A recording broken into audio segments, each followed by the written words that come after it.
ចាអញ្ចឹងជំហានដោយថាដំបូងសម្រាប់ក្មេងដែលគាត់អាយុតិចហើយគាត់ទើបតែចាប់ផ្ដើមរៀនហែលទឹកចំណុចសំខាន់នោះគឺយើង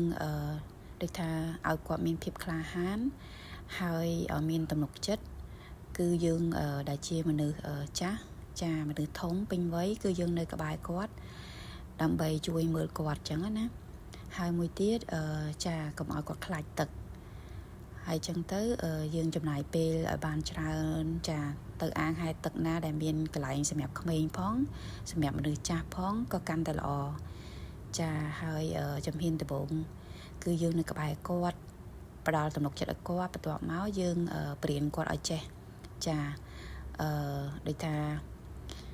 ហែលណាប្រើដៃចាប្រើជើងទាត់ហើយនឹងប្រើដង្ហើម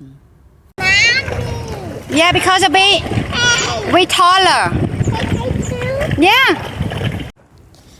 ចានៅក្នុងពេលដែលគាត់កំពុងអាហារក៏មានចំណុចដែលគួរឲ្យដែលថាយើងប្រុងប្រយ័ត្នជាច្រើន